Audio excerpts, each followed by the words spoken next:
elegido para la iglesia. Mensaje a la iglesia en Tiatira. Tiatira era un centro laboral, con muchos gremios que se dedicaban a la confección de ropa, tintorería y alfarería. Lidia, la primera convertida del apóstol Pablo en Filipos, era una mercader de Tiatira, Hechos 16:14. La ciudad era esencialmente secular, sin preferencia por religión alguna. Ubicación geográfica: la ciudad de Tiatira estaba a unos 55 kilómetros al sureste de la ciudad de Pérgamo. Actualmente existe una pequeña ciudad llamada Akisar, con alrededor de 35.000 habitantes. Tiatira era notoria por su comercio, su lana y por su industria de tinturas. Tiatira. Esta palabra significa sacrificio incansable de víctimas. Este significado también cuadra muy bien al periodo histórico de la iglesia representada por Tiatira. Representa a la iglesia papal, con su sacrificio incansable, herético e inútil de la misa.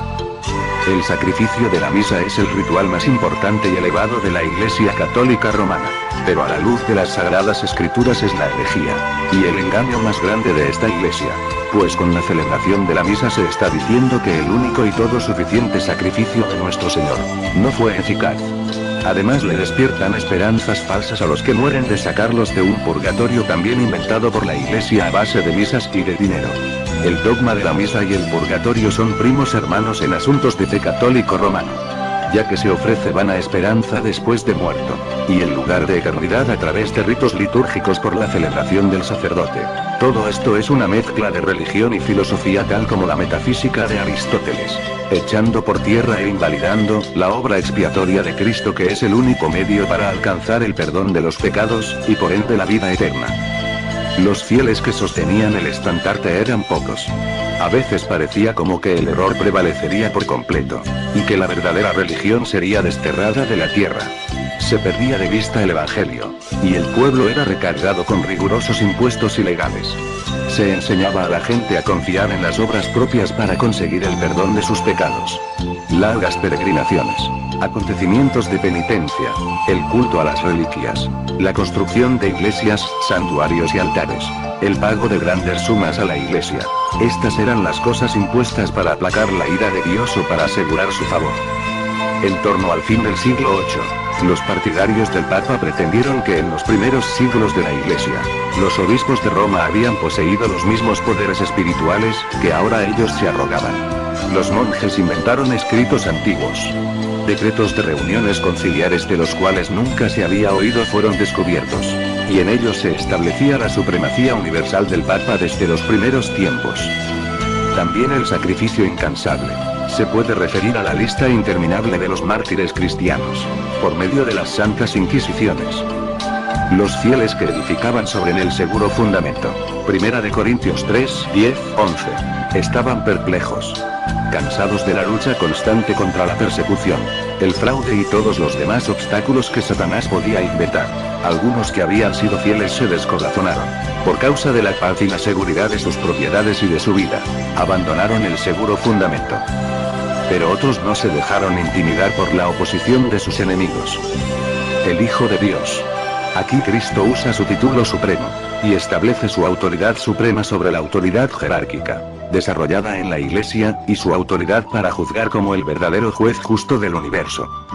Ojos como llama de fuego, y pies semejantes al bronce brulido. Esto habla de juicio contra esta Iglesia, Daniel 10, 6. Este lenguaje es una simbología de juicio divino. Esta iglesia recibe 6 encomios. 3 son virtudes del Espíritu: amor, fe y paciencia, que tienen que ver entre la comunión de Dios y su pueblo. Las 3 son condiciones humanas, relacionadas con nuestros semejantes: obras, servicio y más obras. En esta iglesia había superabundancia de obras. Las obras tienen su lugar en la experiencia cristiana. No pueden ser obras para adquirir méritos para ser salvos, sino que tienen que ser obras como resultado de que somos salvos por la fe en Cristo. Las obras no pueden sustituir la fe. En el período histórico representado por esta iglesia, se inició un maratón de obras, penitencias, peregrinajes, rosarios, avemarías, rezos, escapularios, etcétera, etcétera. La lista es interminable. Todo esto para supuestamente obtener el perdón y la salvación. Toleras a esa mujer Jezabel. ¿Quién era esta mujer Jezabel? Sabemos que había una mujer en Tiatira. que corrompía a la iglesia. Si su nombre era literalmente Jezabel o si el Señor la llamó así simbólicamente, no lo sabemos.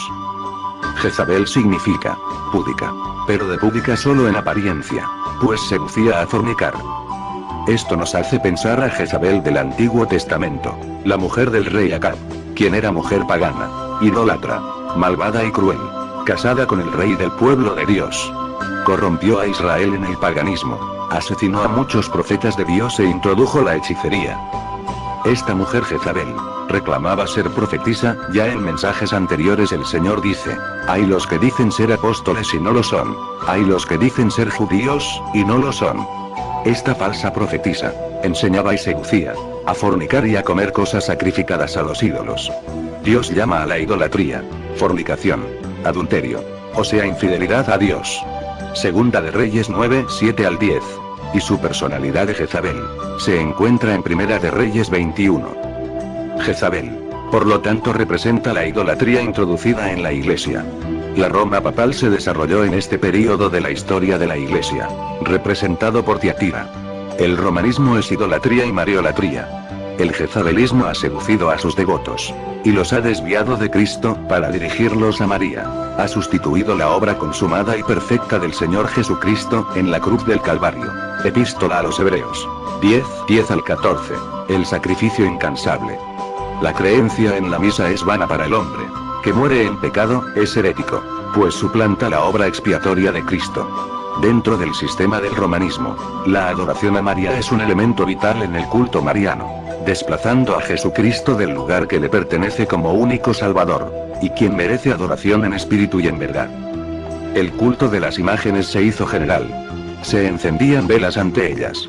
El culto a las imágenes es muy poco conocido en su ciencia llamada idología. Oraciones. Y se practicaban las más absurdas costumbres. La razón misma parecía haber perdido su poder, mientras los obispos eran personas amantes del placer y corruptos. La gente que esperaba dirección en los sacerdotes. Ellos estaban sumergidos en la ignorancia y el vicio. En el siglo XI, el Papa Gregorio VII proclamó que la Iglesia nunca se había equivocado, y que jamás se equivocaría, pretendiendo que eso estaba de acuerdo con las Escrituras. Pero ninguna prueba bíblica acompañaba esa declaración. El orgulloso pontífice también reclamaba la autoridad para deponer emperadores. Una ilustración del carácter tiránico de este abogado de la infalibilidad fue la forma en que trató al emperador germano Enrique IV. Por considerar que éste había desestimado la autoridad del Papa, Enrique IV fue excomulgado y destronado. Sus propios príncipes fueron animados a rebelarse contra él por mandato papal. Enrique sintió la necesidad de hacer las paces con Roma. Acompañado de su esposa y de un fiel sirviente, cruzó los Alpes en pleno invierno, para poder humillarse ante el Papa. Al llegar al castillo de Gregorio, fue conducido a un atrio exterior. Allí, en medio del severo frío del invierno, con la cabeza descubierta y los pies desnudos, esperó el permiso del Papa para aparecer ante su presencia. Solamente después que había pasado 3 días de ayuno y confesión, el pontífice le concedió el perdón. Y esto todavía con la condición de que debía esperar la autorización del Papa para volver a usar las insignias reales o ejercer su poder. Gregorio, envanecido con su triunfo, se jactó de que era su deber humillar el orgullo de los reyes. Cómo se introdujeron las falsas doctrinas, aún antes del establecimiento del papado. Las enseñanzas de los filósofos paganos habían ejercido su influencia en la Iglesia. Muchos aún se aferraban a los principios de la filosofía secular, e instaban a otros a estudiarla como medio de extender su influencia entre los paganos. Así se introdujo serios errores en la fe cristiana. En el estudio del mensaje a la Iglesia en Pérgamo, mencionamos algunas doctrinas heréticas y de demonios, que ya se habían desarrollado en ese período de la historia de la Iglesia. Sigamos con otras desarrolladas en este período de la Iglesia en Tiatira, y posteriormente hasta nuestros tiempos. Año 607. Después de Cristo, por primera vez, se le otorga al obispo Bonifacio III el nombre de Papa. Año 709. Besar los pies del Papa. Año 786. Adoración de imágenes y reliquias. Entre las falsas doctrinas se destacan la creencia de la inmortalidad natural del hombre y su estado consciente después de la muerte. Esta doctrina forma el fundamento sobre el cual Roma estableció la invocación de los santos y la adoración a la Virgen María. De esto surgió también la herejía del tormento eterno para los que eran definidamente impenitentes, la cual se incorporó en la fe papal. Año 850. Comienza el uso de agua bendita. Año 995. Canonización de los muertos para devoción y adoración. Año 998. Ayuno los viernes y en Cuaresma. Año 1079. Se establece el celibato para los sacerdotes. Año 1184. La Inquisición, matanza de cristianos evangélicos, que no aceptaban tales prácticas antibíblicas y paganas, ni el señorío del Papa sino el de Jesucristo. Se estableció la más terrible maquinaria del papado, la Inquisición, en los secretos de sus concilios. Satanás dominaba las mentes de esos hombres malos, invisible en medio de ellos. Un ángel de Dios tomaba nota de sus terribles y viles decretos, y registraba la historia de hechos demasiado horribles para los ojos humanos. Babilonia la Grande se vio ebria de la sangre de los santos. Ver Apocalipsis 17, 5 al 6. Los cuerpos mutilados de millones de mártires clamaban a Dios por venganza contra ese poder apóstata. Año 1190. La venta de indulgencias. Pagar dinero para ser perdonado por hombres que necesitan ser perdonados.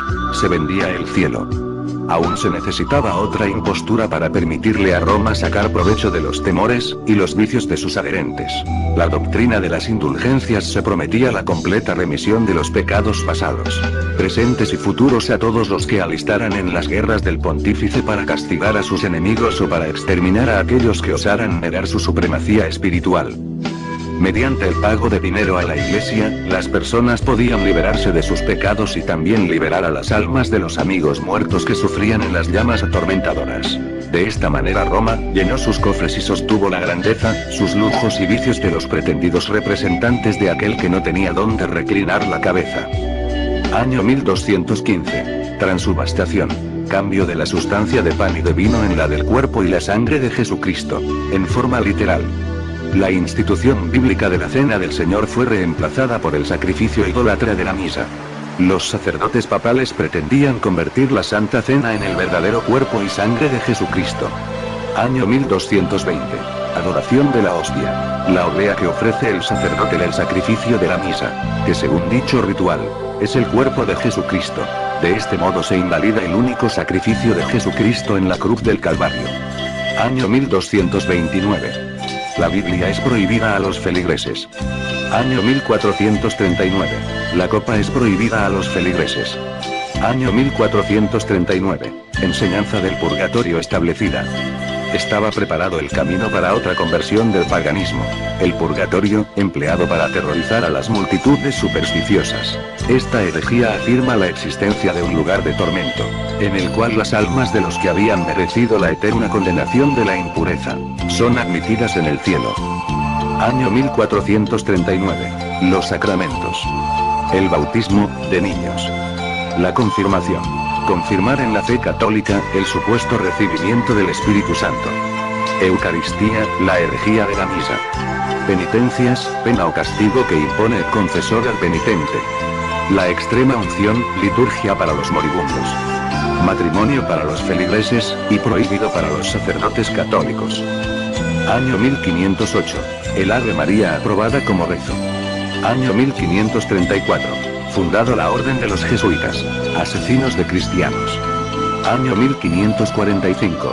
Se le concede a las tradiciones de la Iglesia igual autoridad con la Biblia, con la aprobación del Concilio de Trento, y el magisterio de la Iglesia Católica. Año 1546. Los libros apócrifos añadidos a la Biblia. Apócrifo. Sin inspiración divina. No auténtico.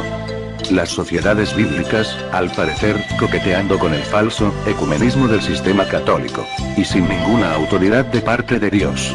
Tales prácticas condena la Biblia. Apocalipsis 22, 18 al 19. Ni el pueblo de Dios ha incluido los libros apócrifos en su Biblia. Año 1854. La Inmaculada Concepción de María. Año 1870. La infalibilidad del Papa declarada. Año 1950. La Ascensión de María. Año 1965. María proclamada Madre de la Iglesia Católica. Año 1984. El Papa Juan Pablo II, en la consagración del mundo a María, marzo 25 de 1984, pidió a esta que librara al mundo de la autodestrucción de una guerra nuclear.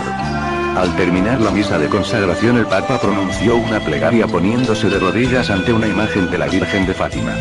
Es evidente que hay adoración de imágenes y que se coloca una imagen por encima de Dios, en abierta violación del primer mandamiento, que tomado de la Biblia católica Nácar, Colunga, dice: no tendrás otro Dios que a mí, no te harás esculturas ni imagen alguna de lo que hay en lo alto de los cielos, ni lo que hay abajo sobre la tierra, ni de ante ellas, y no las servirás, porque yo soy Yahvé, tu Dios. Un Dios celoso que castiga en los hijos las iniquidades de los padres hasta la tercera y cuarta generación de los que me odian. Éxodo 20, 3 al 5. Es fundamental tener en cuenta el índice doctrinal en la versión Nácar Colunga. La palabra demonio aclara que la gente le rinde adoración a los demonios por medio de la adoración de los ídolos paganos cualquiera que sea. Es recomendable leer, amigo oyente, el libro de Baruch 6, 1 al 72. El autor escribe en un lenguaje burlesco acerca de la adoración de los ídolos. La Iglesia Católica asesinó a más de 200 millones de cristianos a través de la Santa Inquisición, por no aceptar las herejías inventadas para engañar a la humanidad. Jezabel no tenía deseos de arrepentirse. Arrepentirse significa cambiar de actitud, dejar de hacer lo que uno quiere para hacer la voluntad de Dios, abandonar el pecado y sus consecuencias desastrosas para la vida eterna. En su misericordia, Dios nos ha dado un tiempo para que decidamos seguirlo. Solo nuestra obstinación se interpone en el camino. Dios menciona para esta iglesia: y le he dado tiempo para que se arrepienta, pero no quiere arrepentirse de su fornicación. El Señor le dio tiempo y oportunidad a Jezabel, y a los que practicaban la inmoralidad y la idolatría, para que se arrepintieran, pero no lo hicieron. De la misma manera Dios les ha dado tiempo y oportunidad al jezabelismo papal, para que se arrepintiera de su idolatría, de su fornicación, pero no lo ha hecho ni lo hará. Ha adoptado el dogma de la infalibilidad de Papa, y esto le impide arrepentirse y le acumula el error y el pecado. ¿Cómo se explica que el Papa sea infalible? Si en una ocasión hubo 3 papas rivales, cada uno electo por cardenales, y cada uno se aferraban por determinado cargo, volviéndose enemigos por el rango. El desarrollo de poder de la Iglesia en Roma tuvo su primera semilla con la profesión de fe cristiana del emperador Constantino. En el año 313 después de Cristo, era pastor y obispo de la Iglesia en Roma. Silvestre I y los pastores en Roma habían adoptado la costumbre pagana imperial de cambiarse los nombres. Era la Iglesia imperial, y el obispo comenzó a sentirse como otro emperador. El papado había llegado a ser el déspota del mundo. Reyes y emperadores se inclinaban ante los decretos del pontífice romano. Durante centenares de años, la doctrina de Roma se recibía sumisamente. Sus clérigos eran honrados y sostenidos generosamente. Desde entonces nunca la Iglesia romana alcanzó de nuevo tanto rango, brillo y poder. Pero el mediodía del papado era la medianoche del mundo. Las escrituras eran casi desconocidas. Los dirigentes papales odiaban la luz que revelaba sus pecados. Habiéndose eliminado los principios y fundamentos de la palabra de Dios, ellos practicaban el vicio sin restricción. Los palacios de los papas y prelados eran escenarios de viles francachelas. Algunos de los pontífices eran culpables de crímenes tan horrorosos, que los gobernantes seculares intentaron destronarlos por ser monstruos demasiado viles para ser tolerados. Durante siglos Europa se atrasó en materia del saber, arte, civilización. Una parálisis moral e intelectual había dominado a la cristianidad. Tales fueron los resultados de desterrar la palabra de Dios.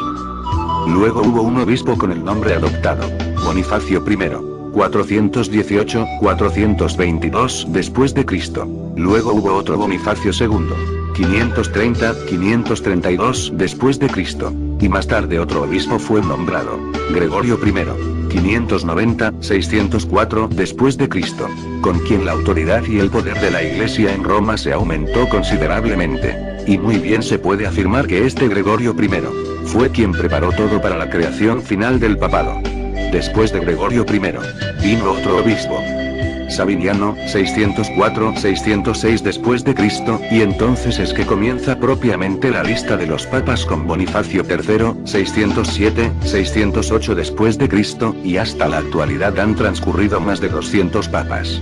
Juan Pablo I, Juan Pablo II. Joseph Ratzinger. O con el apelativo Benedicto XVI, actual Papa, sucesor de Juan Pablo II. He aquí la arrojo en cama, y en gran tribulación. Apocalipsis 2, 22 al 23. El jezabelismo papal no se arrepiente de su idolatría. Y el Señor pronuncia juicio. Menciona gran tribulación.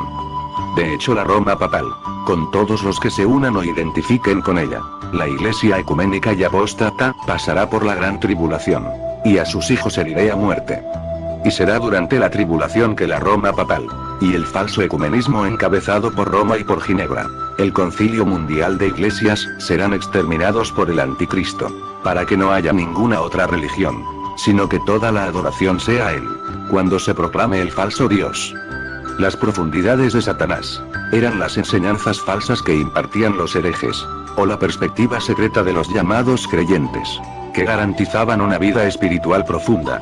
Debemos aferrarnos al fundamento de nuestra fe cristiana, y analizar con cautela de cualquier enseñanza nueva que nos aparte de la Biblia, y la comunión de los hermanos, o de nuestra confesión fundamental de fe. Hay un remanente, que no estuvo, ni está de acuerdo con el jezabelismo, ni con sustituir la palabra de Dios con los dogmas y tradiciones de los hombres. Y son a todas esas herejías de la Iglesia de Roma a las que el Señor lo llama, las profundidades de Satanás, porque pervierten y adulteran el Evangelio. Cristo dice, que los vencedores, los que se mantienen fieles hasta el fin y siguen agradándole, gobernarán sobre sus enemigos, y reinarán con él, cuando juzgue al maligno. Véanse también Salmo 2, 8 al 9. Apocalipsis 19, 15. Para mayores detalles relacionados con el juicio de Dios. Durante el largo período de la supremacía papal, hubo creyentes que conservaron la fe en Cristo, como el único mediador entre Dios y los hombres. Consideraban la Biblia como la única regla de vida. Se los tildaba de herejes. Sus escritos eran confiscados, adulterados o mutilados. Sin embargo, ellos permanecieron firmes. Su historia ocupa un lugar escaso en los registros humanos, fuera de lo que se encuentra en las acusaciones de sus perseguidores. Roma trató de destruir todo registro de su crueldad hacia los que no estaban de acuerdo con ella. Antes de la invención de la imprenta, los libros eran escasos en número. Por lo tanto, no era mucho lo que se podía hacer para impedir que los partidarios de Roma llevaran a cabo su propósito tan pronto como el papado obtuvo poder. La Iglesia romana extendió sus brazos para aplastar todo el que rehusara reconocer su dominio. En Gran Bretaña, el cristianismo primitivo había echado raíces muy temprano, sin dejarse corromper por la apostasía romana. La persecución por parte de los emperadores paganos fue el único don que las primeras iglesias de Gran Bretaña recibieron por parte de Roma. Muchos cristianos que huían de la persecución, en Inglaterra y Escocia hallaron refugio. Desde allí, la verdad fue llevada a Irlanda, y en estos países fue recibida con alegría. Cuando los sajones invadieron Gran Bretaña, el paganismo logró predominar, y los cristianos fueron obligados a refugiarse en las montañas. Un siglo más tarde, en Escocia, la luz brilló hasta llegar a países muy distantes. Colombano y sus colaboradores llegaron desde Irlanda y convirtieron a la isla de Iona en el centro de sus labores misioneras. Y así la verdad fue introducida entre el pueblo. Se estableció una escuela en Iona, y de ella salieron misioneros para ir a Escocia, Inglaterra, Alemania, Suiza y aún a Italia. El poder de las esquirlas del Evangelio. Pero Roma resolvió someter a Gran Bretaña bajo su autoridad. En el siglo VI, sus misioneros emprendieron la tarea de convertir a los paganos sajones. A medida que la obra progresaba, los dirigentes papales se encontraron con que los cristianos primitivos eran sencillos, humildes, y que tenían un carácter, una doctrina y una conducta consecuentes con las escrituras. Estos dirigentes ponían en evidencia la superstición y la arrogancia propia del papado. Roma exigía que estas iglesias cristianas que reconocieran la soberanía de pontífice. Los habitantes de Gran Bretaña replicaron que el Papa no tenía derecho a ejercer supremacía en la iglesia, y que no podían tributarle más que la sumisión debida a todo seguidor de Cristo. No reconocían otro Señor que Cristo. Entonces el verdadero espíritu del papado comenzó a revelarse. El dirigente romano dijo: si no recibéis a hermanos que os traen paz, recibiréis a enemigos que os traen guerra. La guerra y el engaño fueron empleados contra estos creyentes leales a la fe bíblica, hasta que las iglesias de Gran Bretaña fueron destruidas y obligadas a someterse al Papa. En los países que estaban más allá de la jurisdicción de Roma, Durante siglos los grupos cristianos permanecieron casi totalmente libres de la corrupción papal. Continuaron considerando la Biblia como la única regla de fe. En el centro del África y entre los armenios de Asia, había iglesias que se afirmaban a su fe y práctica. De entre los que resistieron al poder papal se destacaban, en forma sobresaliente, los valdenses. En el propio país donde el papado había sentado su realeza, las iglesias cristianas mantenían su independencia. Pero llegó el tiempo en que Roma insistió en que éstas se sometieran. Sin embargo, algunos rehusaron ceder al papa o a los prelados, y determinaron preservar la pureza y la sencillez de su fe. Se realizó una separación. Los que se afirmaron a la fe antigua, ahora se retiraron, algunos abandonando los Alpes nativos. Levantaron el estandarte de la verdad en países extraños. Otros se refugiaron en las fortalezas rocosas de las montañas y allí conservaron su libertad para adorar a Dios. Sus creencias religiosas se fundaban sobre la palabra de Dios. Esos humildes campesinos, apartados del mundo, no habían llegado por sí mismos a la verdad en oposición a los dogmas de la Iglesia apóstata. Sus creencias religiosas fueron la herencia que recibieron de sus padres. Ellos luchaban por mantener la fe de la Iglesia apostólica como Cristo lo estableció en su palabra. Primera de Corintios 3, 9 al 13. Centenares de años antes de la aparición de Martín Lutero, los valdenses poseían la Biblia en su idioma nativo. Esto determinó que fueran un objeto especial de persecución. Ellos declaraban que Roma era la Babilonia apóstata del Apocalipsis. Con peligro de su vida se mantenían firmes para resistir la corrupción. Durante aquellos siglos de apostasía, hubo valdenses que negaban la supremacía de Roma. Rechazaban el culto a las imágenes porque era idolatría. Detrás de los majestuosos baluartes de las montañas, los valdenses establecieron un lugar de refugio. Esos fieles exiliados señalaban a sus hijos las alturas majestuosas, en cuyo pie se hallaban cerca de aquel cuya palabra es tan duradera como las colinas eternas. Dios había establecido con firmeza las montañas. Ningún brazo sino el del infinito poder podía moverlas. De idéntica manera Él había establecido su palabra. Para el brazo humano, el cambiar un solo precepto de la palabra de Dios era tan difícil como desgarrar las montañas y arrojarlas al mar. Esos peregrinos no exhalaban ninguna queja por las durezas que les deparaba su suerte. Nunca estaban solitarios en medio de la soledad de las montañas. Majestuosas alabanzas y los ejércitos de Roma no podían silenciar sus cánticos de acción de gracias. Un pueblo que esparce la fe. Ellos valoraban los principios de la verdad por encima de casas y terrenos, amigos y parientes, y aun la vida misma, desde los más tempranos años de su niñez. A los jóvenes se les enseñaba a considerar como sagrados los mandatos de la palabra de Dios. Los ejemplares de la Biblia eran capaces de repetir largas porciones tanto de Antiguo Testamento, como de Nuevo Testamento, de memoria. Se los ejercitaba desde la niñez, a soportar durezas, y a pensar, y actuar por sí mismos. Se les enseñaba a llevar responsabilidades, a ser cuidadosos en lo que hablaban y a valorar la sabiduría del silencio. Una palabra indiscreta que llegara a sus enemigos podría hacer peligrar la vida de centenares de hermanos. Pues como lobos que buscan su presa, los enemigos de la verdad perseguían a los que osaban reclamar libertad para su fe religiosa. Los valdenses, con perseverante paciencia, trabajaban para producir su pan. Aprovechaban toda porción de tierra cultivable que había entre las montañas. La economía y la abnegación formaban parte de la educación de los niños. El proceso era laborioso pero sano. Precisamente el que el hombre necesita en su estado caído. A los jóvenes se les enseñaba que todas las facultades pertenecen a Dios, y que ser desarrolladas para su servicio. Las iglesias de los valdenses se asemejaban a la iglesia del tiempo apostólico, como la única autoridad infalible. Sus pastores, a diferencia de los señoriales sacerdotes de Roma, alimentaban a la ley de Dios, conduciéndola a vastas iglesias magníficas o en grandes catedrales, sino en los valles alpinos o en tiempos de peligro, en alguna fortaleza rocosa, para escuchar las palabras de verdad de los siervos de Cristo. Los pastores no solamente predicaban el Evangelio, sino que visitaban a los enfermos y trabajaban para promover la armonía y el amor hermanable. A semejanza de Pablo, el fabricante de tiendas, cada uno aprendía un oficio con el cual, si fuera necesario, pudiera proveerse sostén propio. Los jóvenes recibían instrucción de sus pastores. La Biblia era el principal tema de estudio. Aprendían de memoria los evangelios de San Mateo y San Juan, así como muchas de las epístolas. Mediante un trabajo incansable, a veces en las oscuras cavernas de la tierra, A la luz de las antorchas, se copiaban las sagradas escrituras. Versículo por versículo. Ángeles del cielo rodeaban a estos fieles obreros. Satanás había instigado a los sacerdotes papales y a los prelados a enterrar la palabra de verdad bajo los escombros del error y la superstición. Pero de una manera maravillosa esta fue conservada fielmente a través de todas las edades oscuras.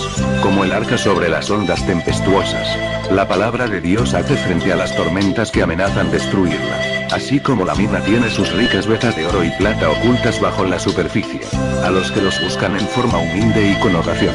Dios se propuso que la Biblia fuera un libro de lecciones para todo el género humano, y una revelación de sí mismo. Cada verdad que se descubre es una nueva revelación del carácter de su autor. Desde las escuelas de las montañas, algunos jóvenes eran enviados a instituciones de enseñanza de Francia o Italia, donde había un campo más amplio de estudios y de observación que el de los Alpes. Los jóvenes enviados se veían expuestos a la tentación. Se encontraban con los agentes de Satanás que los instigaban con sutiles herejías y peligrosos engaños. Pero su educación desde la niñez los preparaba para hacer frente a estos peligros. En las escuelas a donde eran enviados no debían tener confidentes. Sus ropas eran preparadas de tal manera que podían esconder su gran tesoro. Y las escrituras, donde quiera que podrían hacerlo. Mientras iba por el camino con mucho cuidado, colocaban algunas porciones de estas entre aquellos cuyo corazón parecía abrirse para recibir la verdad. En estas instituciones de enseñanza se ganaban inconversos para la verdadera fe, y frecuentemente sus principios se dejaban sentir en toda la escuela. Sin embargo, los dirigentes papales no podían descubrir el origen de la así llamada herejía corruptora. Los cristianos valdenses sentían la solemne responsabilidad de permitir que su luz brillara. Por el poder de la palabra de Dios trataban de quebrantar la esclavitud que Roma había impuesto.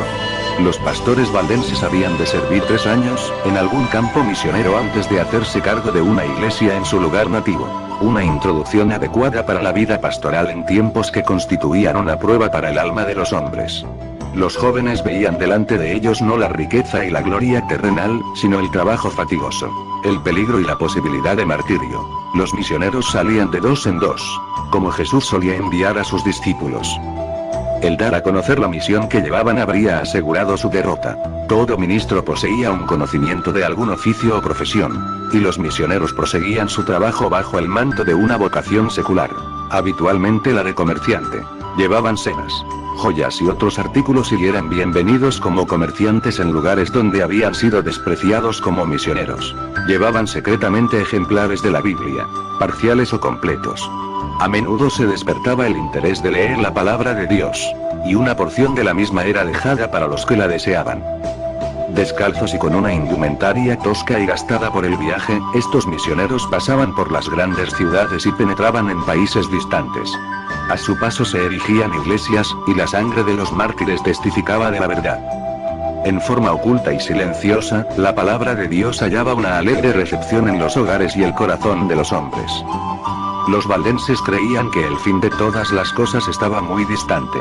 Al estudiar la Biblia resultaban profundamente impresionados con su deber de dar a conocer a otros sus verdades salvadoras. Hallaban consuelo, esperanza y paz por medio de su fe en Jesús. A medida que la luz alegraba sus corazones, anhelaban reflejar sus rayos sobre los que estaban en las tinieblas del error papal. Bajo la dirección del Papa y los sacerdotes, se enseñaba a las multitudes a sí mismos a confiar en sus buenas obras para salvarse.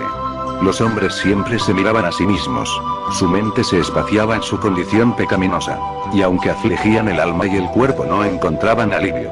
Millares pasaban su vida en las celdas de los conventos, mediante ayunos y azotes repetidos, observando vigilias de medianoche, postrándose sobre piedras frías y húmedas, y con largas peregrinaciones, obsesionados por el temor de la ira vengadora de Dios, muchos continuaban sufriendo hasta que con el físico exhausto, abandonaban la lucha. Sin un rayo de esperanza terminaban en la tumba. A Cristo se le llama estrella de la mañana o lucero. Apocalipsis 2:28. Segunda epístola de San Pedro 1:19. Una estrella de la mañana aparece antes del amanecer, cuando la noche está muy fría y oscura. Cuando el mundo esté en su punto más sombrío, Cristo entrará en escena poniendo al descubierto al malvado con su luz de verdad y trayendo su recompensa prometida. La estrella de la mañana. Esto se refiere al arrebatamiento de la Iglesia para los que no aceptan las falsedades de Roma.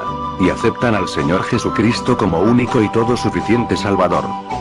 El período en la historia de la Iglesia representado por Tiatira es desde el año 590, tiempo de surgimiento y florecimiento del papado romano con Gregorio I, hasta el año 1517, cuando se dio la Reforma, bajo el liderazgo de Martín Lutero.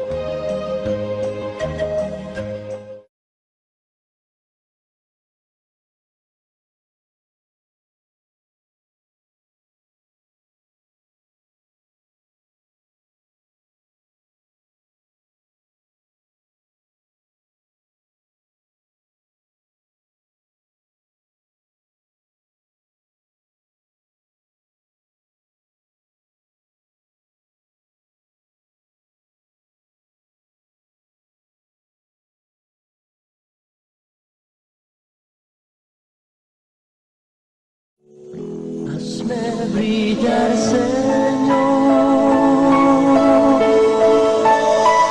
como las estrellas.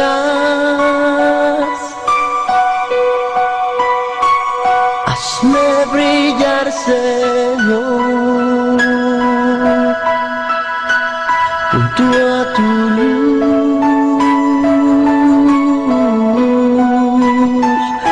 Hazme brillar, Señor, cada día un poco más, y reflejar en mí tu santidad.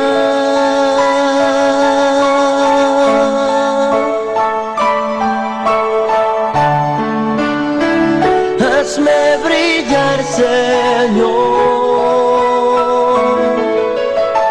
junto a tu luz.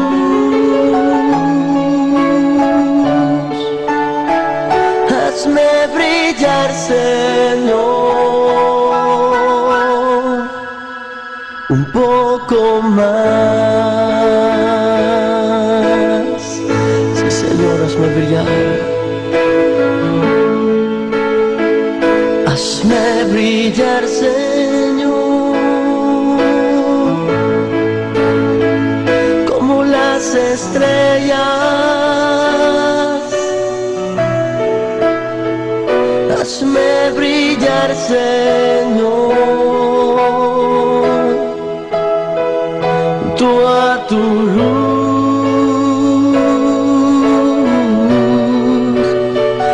Hazme brillar, Señor, cada día un poco más, sí, Señor, y reflejar en mí